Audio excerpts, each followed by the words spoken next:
appreciate everyone rolling up today to have a chat about this because it's a significant issue, not only for us here today but for future Australians.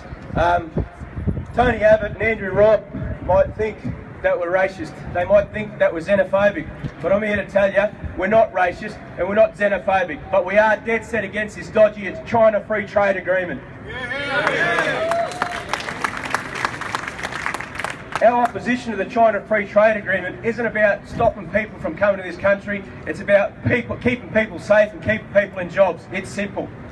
Australia needs this like a hole in the head. The China free trade agreement is no good for Australia's jobs, for Australia's safety, and it's about exploitation of foreign workers. For our trade, the Electrical Trade Union, obviously you're aware that there's 10 occupations under this proposed China free trade agreement that they want to do away with the mandatory skills assessments. At the moment, if a person comes from China or the other 9 countries that are nominated, they are required to undertake a mandatory skills assessment before they're granted a 457 visa. So with no consultation with unions, no consultation with employers, no consultation with electricians or workers, this Tony Abbott government has done away with that mandatory skills assessment. For what? Where's the evidence? Where's the facts? Show us the proof that China have met the Australian standards and electrical conditions, have met the rigorous requirements that we need electricians to have in this country to keep people safe and to keep people protected from electrical shock and electrocution. There is no evidence. This is a trade-off. They've sold us out on this, they've sold our safety out on it.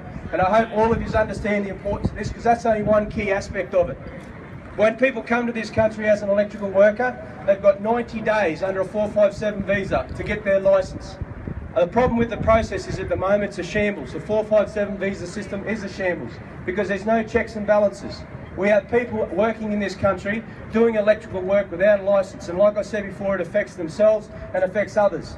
The Department of Immigration and Border Protection don't have the resources to go out and make sure that these people, when they come to the country to work as an electrician, actually get their licence within 90 days. Let me share some figures with you. In 2013-2014, there were 35,285 active 4-5 visa sponsors. They're employers that sponsor people to come to this country.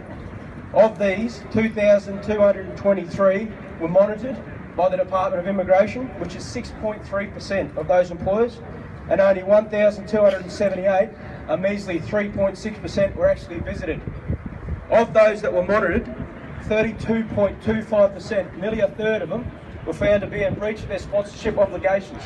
It's an absolute shame, it's an absolute disgrace that Tony Abbott and Andrew Robb have got us into a situation, signed off on a dodgy deal, got done over by their counterparts in China. China negotiated a better deal for themselves than the Australian government has for us. And I just urge us all to remember this. They've sold us out on jobs, they've sold us out on safety, and they've created exploitation for workers coming to this country. So I want you to join all of us and make sure we get out into our community groups, out into the pubs, out into our workplaces, and tell everyone about this dodgy deal that Abbott and Robb have done, and tell them to piss off.